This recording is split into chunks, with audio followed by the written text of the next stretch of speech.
वाक्य ऋग्वेद में पाद के रूप में मिलता है। इसी के अर्थ के ऊपर हम आज विचार प्रकट करते हैं।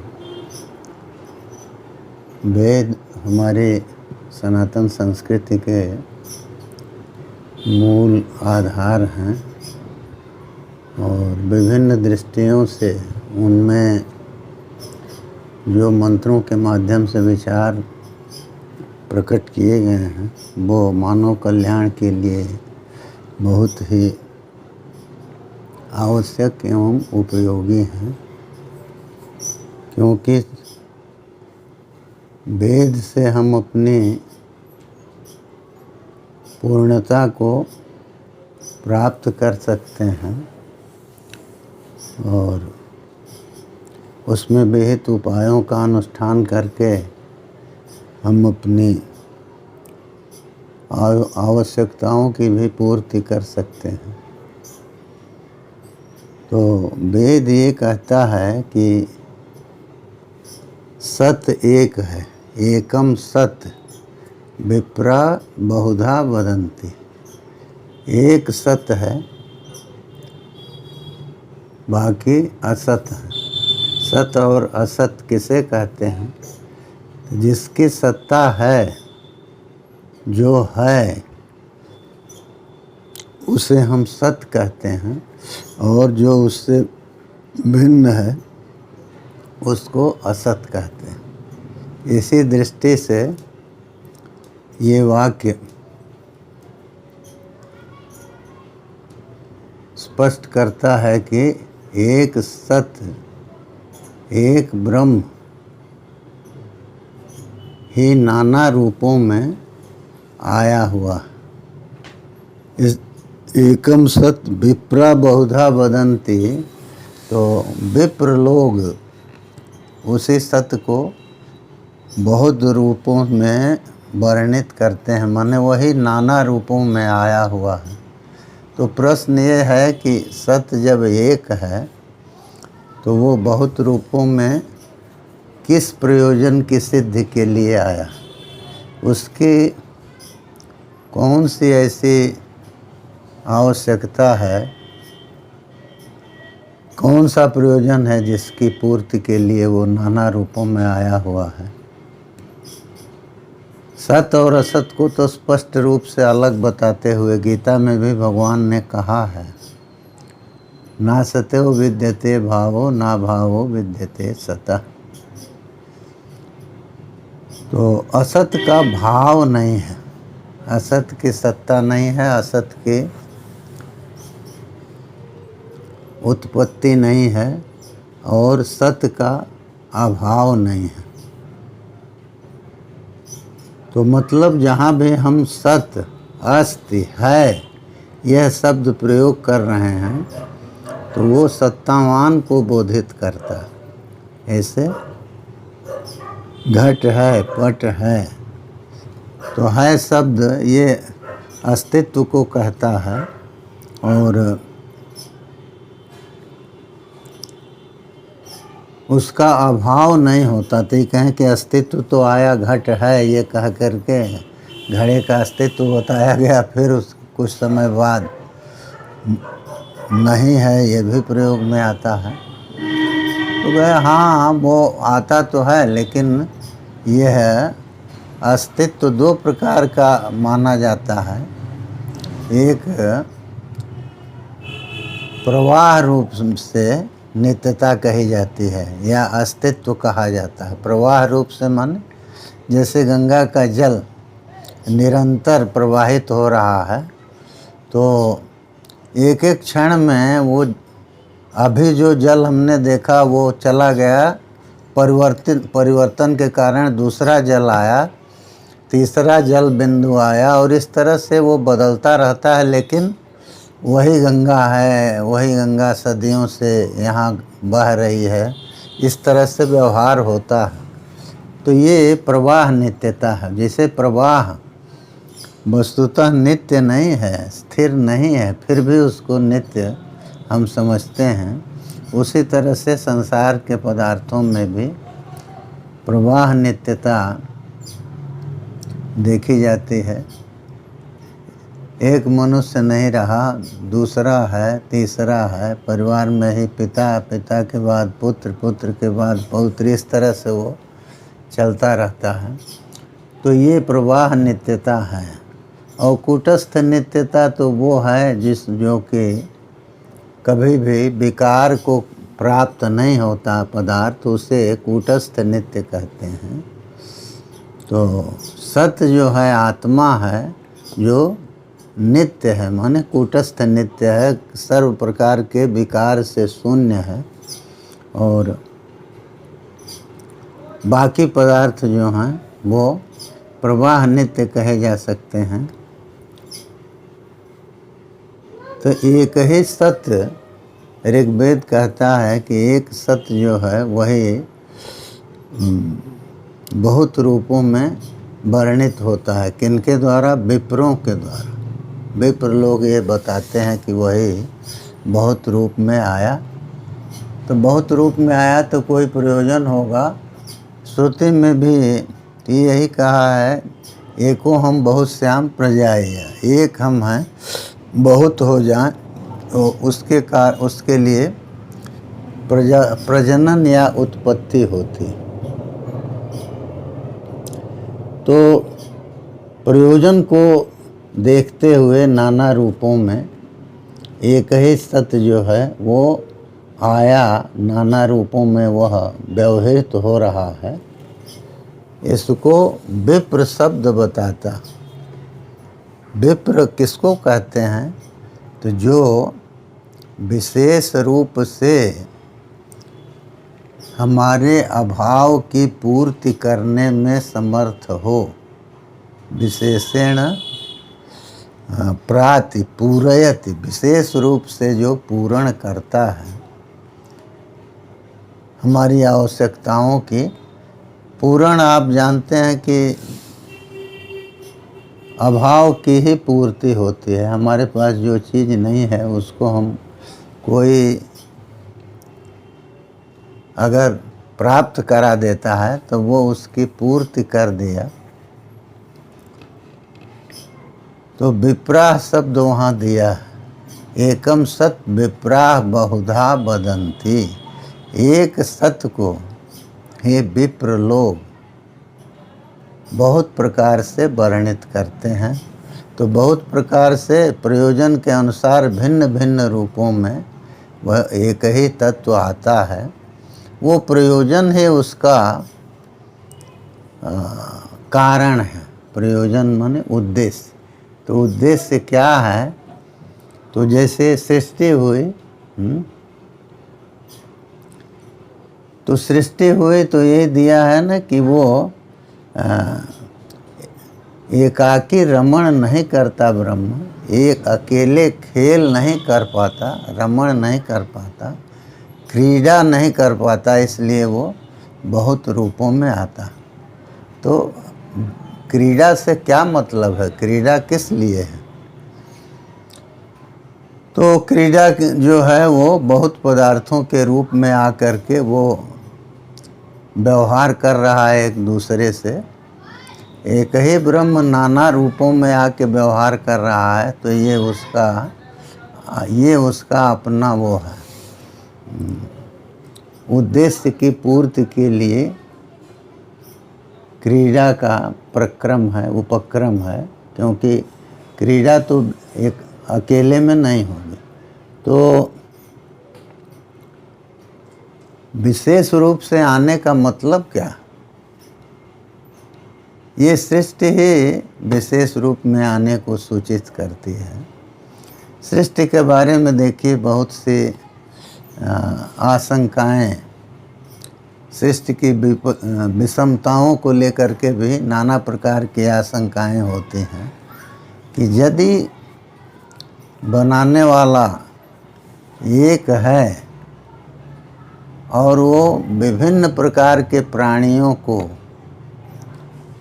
विभिन्न स्थितियों के प्राणियों को उत्पन्न करता, माने जैसे कोई धनी हुआ, कोई गरीब हुआ, कोई सुखी हुआ, कोई दुखी हुआ जन्म से ही, और जीवन में भी ये अंतर देखने को मिलता है। तो इस विषमता का कारण, एक ही माँ के पुत्र हैं तो वो नाना रूपों में अगर उनसे उनका व्यवहार किया जा रहा है, नाना रूपों में वो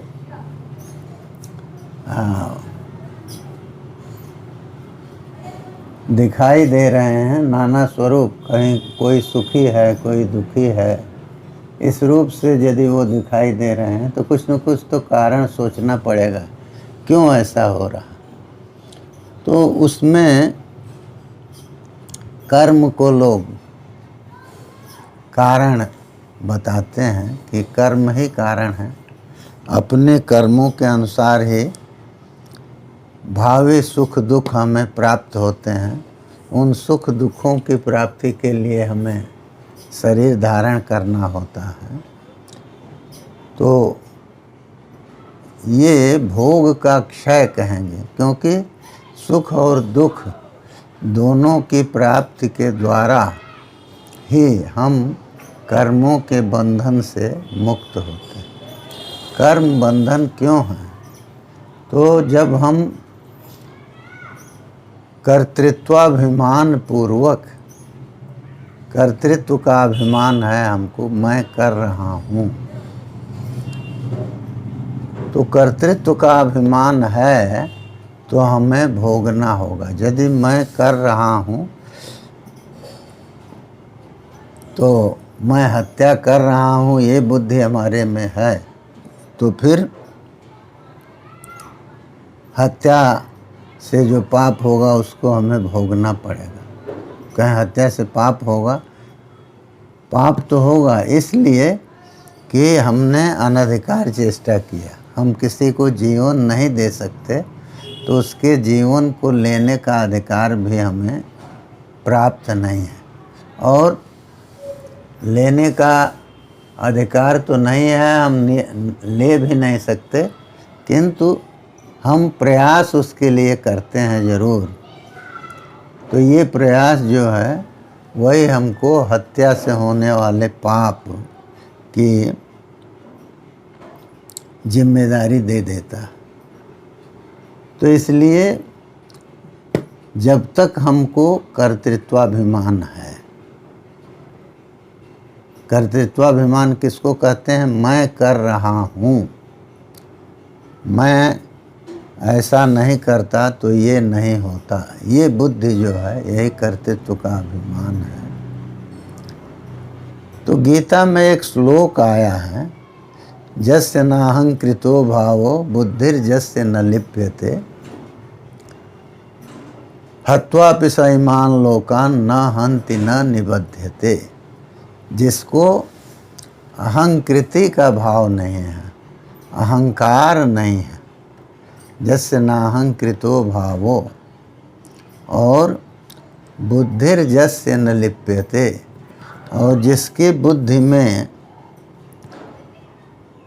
लेप नहीं होता, कर्तृत्व का संबंध नहीं होता, तो वह अगर संपूर्ण लोकों को मार भी दे तो मारता नहीं है, और मारण जन्य जो पाप है उससे बंधता भी नहीं है। हत्वापि स इमान् लोकान् न हन्ति न निबध्यते। तो मतलब ये है कि संपूर्ण लोक की हत्या, असंख्य प्राणियों की हत्या, जिनकी कल्पना संख्या में हम नहीं कर सकते कितने प्राणी हैं, तो उनको मार करके भी हम मारते नहीं हैं, ये कहा जा रहा। तो किस लिए? कि अहंकार जिसको नहीं है, कर्तृत्वाभिमान जिसको नहीं है। क्योंकि जब हम मैं कर रहा हूँ ये हमारी बुद्धि है, तब फिर हमको उससे भोग के लिए भी तैयार रहना होगा। और इससे ये व्यवस्था भी सूचित होती है कि कोई हमको विभिन्न जोनियों में ले जाने वाला कोई एक नियंता है, वही नाना रूपों में आया हुआ। वो सत रूप से तो एक है, क्योंकि एकम सत विप्रा बहुधा वदन्ति, ये जो कह रहे हैं तो एक सत है। तो वो सत जो है वही सच्चिद आनंद स्वरूप परमात्मा है, जो प्रयोजन के बसात नाना रूपों में प्रतीत होता है। वही मारने वाला भी बना है और जिसकी हत्या हो रही है उसके रूप में भी वही आया।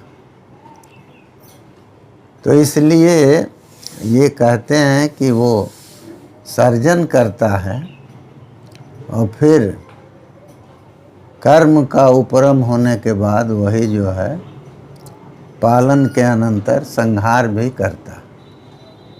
तो बहुत प्रकार के कार्य वो करता है, लेकिन वस्तुतः है वो एक। तो अहंकार जो है उसके बिना तो कोई क्रिया नहीं होती, ये सही है। इसीलिए उसका रहना तो आवश्यक है। जब तक अहंकृति नहीं होगी, अहंकार नहीं होगा, तब तक कर्तृत्व का भाव नहीं आएगा। मैं करता हूँ, कर रहा हूँ। तो कर्तृत्व का भाव आने का मतलब क्या है कि हम अपने को क्रिया से उसके निष्पादयिता के रूप में जोड़ लेते हैं। करते तो यही है, हम यह कर रहे हैं या हमने यह किया है, ये जब हम कहते हैं तो इसका मतलब कि जो क्रिया हुई है वो चाहे अभीष्ट फल को देने वाली हो, चाहे अनिष्ट फल को देने वाली हो, उस क्रिया से हम अपने को जोड़ लेते हैं। इसीलिए वो कर्ता हो जाता है आदमी। जब बुद्धि में इस कर्म के द्वारा मैं यह फल निष्पन्न कर रहा हूँ, इस कर्म से मैं ये बना रहा हूँ, इस तरह की बुद्धि आती है, तो हम कर्तृत्व से जुड़ जाते हैं। कर्तृत्व जो है वो फल की निष्पत्ति की ओर सूचित करता है। फल की निष्पत्ति माने फल का उत्पन्न होना। तो गीता के श्लोक में इसीलिए कहा कि जिसको अहंकार नहीं है, अहंकार नहीं है, तो कहा कि फिर प्रवृत्ति कहाँ से होगी? फल के लिए ही, फल प्राप्ति के लिए ही क्रिया में प्रवृत्ति होती है। तो कहे नहीं, बुद्धिर जस्य न लिप्यते। जिसको अहंकार नहीं है, मैं कर रहा हूँ, इस प्रकार का अभिमान नहीं है। अहंकरणम अहंकारः, मैं कर रहा हूँ, इस प्रकार का भाव जो आता है वो अहंकार को सूचित करता है। कहे कि अहंकार को जब सूचित किया तो फिर बुद्धि में तो लेप आएगा ही, बुद्धि में फल का संबंध होगा ही, फल जो है उद्देश्य रूप में आएगा। तो कहे कि नहीं, बुद्धिर जस्य न लिप्यते। जिसकी बुद्धि जो है वो लिप्त नहीं होती, जिसकी बुद्धि में फल का संबंध नहीं होता। तो मतलब क्या हुआ कि कर्तव्य कर्म दो तरह से आदमी करता है। एक तो फल के उद्देश्य से और दूसरा हुआ कर्तव्य बुद्धि से कि हमको ये करना चाहिए। ये शरीर मिला है तो कर्म करने के लिए मिला है, तो हमको कर्म करना चाहिए। तो कहे कर्म तो फल के लिए है। कर्म जब हम फल को छोड़ देंगे, फल से हमारा कोई संबंध नहीं है, तो फिर कर्म क्यों करेंगे या कर्म करने का भाव ही मन में क्यों आएगा, यह भी विचार करने की ज़रूरत है कि कर्म दो तरह से होता है। एक तो फल के लिए, दूसरा ये है कि शिक्षा के लिए, कि हम दूसरों को अपनी क्रिया के द्वारा अपने कर्तृत्व को दिखला करके ये सूचित करते हैं कि इस तरह से कर्म करना चाहिए। क्योंकि गीता में यही दिया है, श्रेष्ठ लोग जो भी करते हैं, यज्जदाचरति श्रेष्ठ तत्तदेवेत रोजना, जो भी श्रेष्ठ लोग कार्य करते हैं वही अन्य लोग भी करते हैं उसी तरह से, माने उनको इस तरह की प्रेरणा मिलती है। तो ये आवश्यक है कि हम कर्तृत्व के अभिमान को कम करने का प्रयास करें।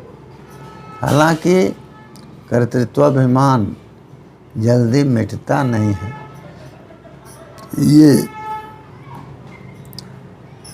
शास्त्रों में बहुधा वर्णित है और हम देखते भी हैं कि कर्तृत्व का अभिमान जैसे जैसे दृढ़ होता जाता है या जितना कठोर होता है, उतना ही प्रवृत्ति जो है उसमें निरंतरता आती है। हम बड़े रोष से, आवेश से कर्म में प्रवृत्त होते।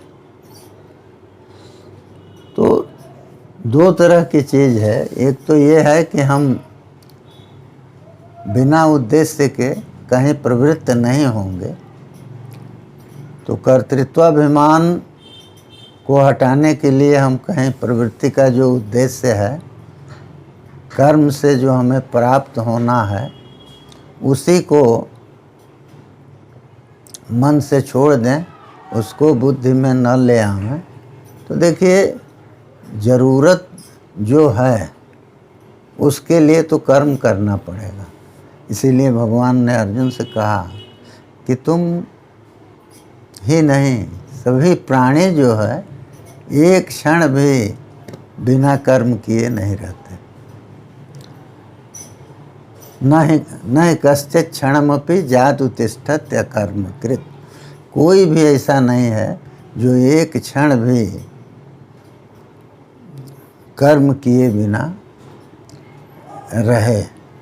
तो कर्म जब वो करता है तो कारण क्या है उसमें, तो कहे कि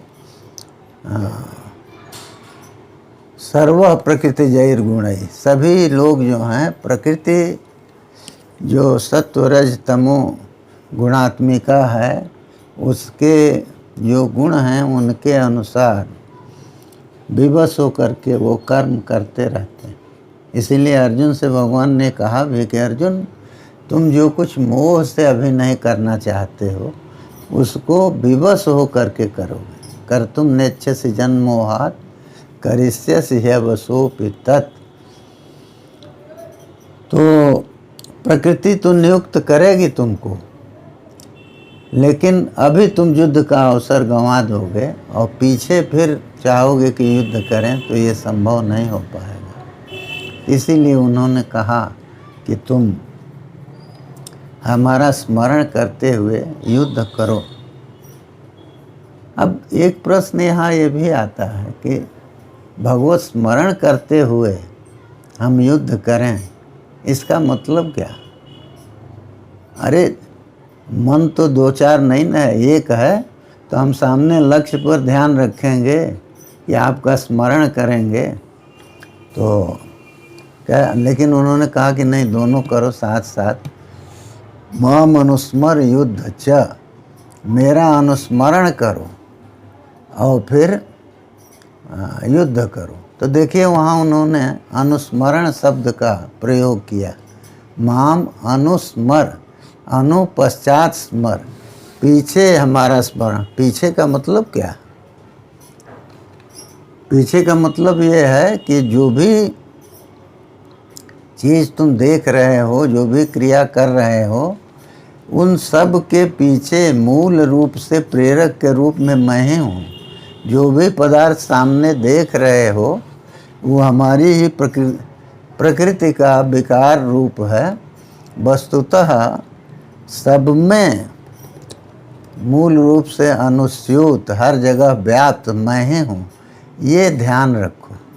तो इस तरह से मेरा अनुस्मरण करोगे तो होगा क्या?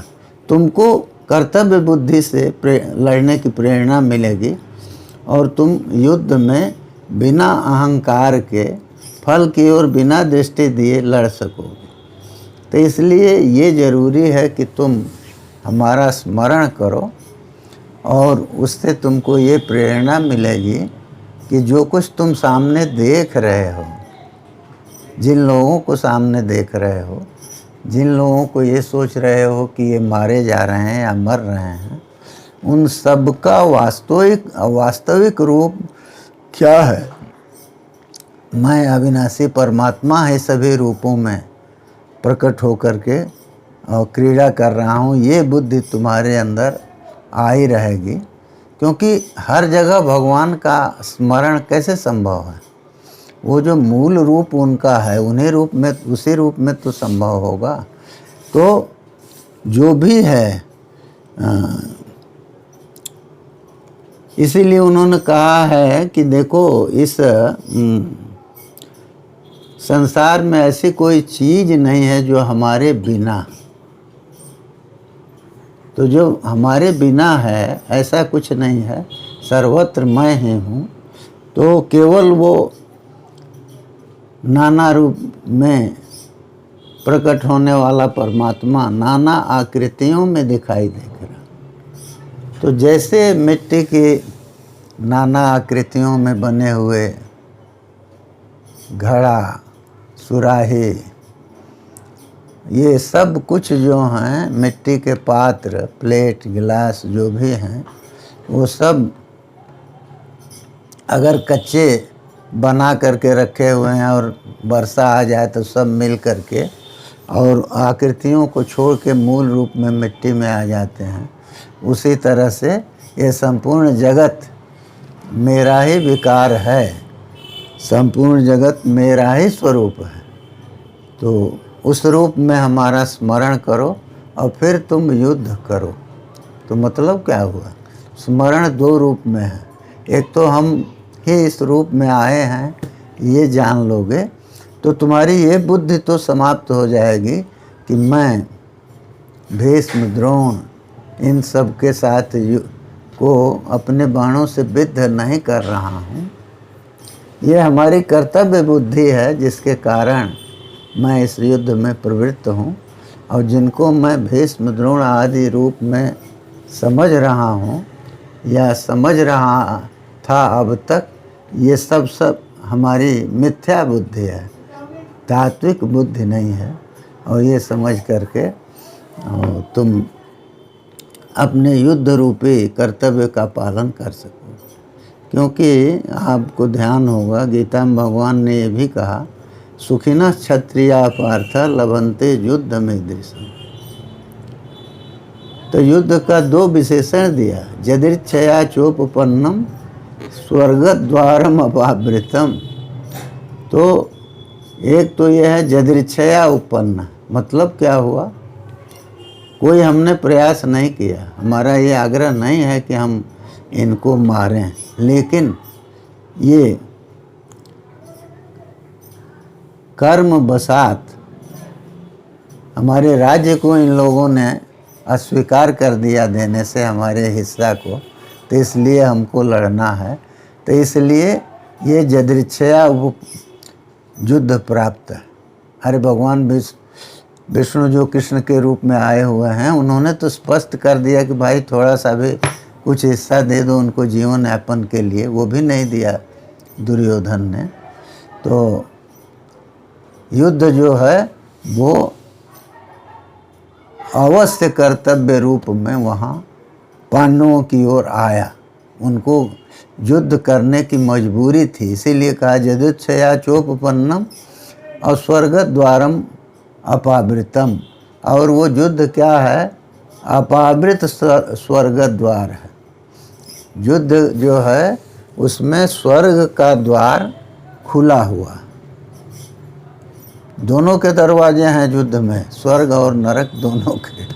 तो यदि सामने लड़ते हुए, सीने पर बाणों को झेलते हुए, कभी भी पश्चाताप न करते हुए, पीछे न मुड़ते हुए और सामने से अस्त्रों को झेल करके मर जाता है तो उसी स्वर्ग प्राप्त करता है।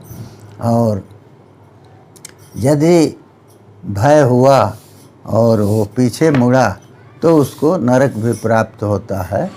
इसीलिए ये आवश्यक है कि युद्ध को अपना कर्तव्य समझ के और हमारा स्मरण करते हुए तुम करो। भगवत स्मरण से आप जानते हैं कि हमेशा मंगल होता है।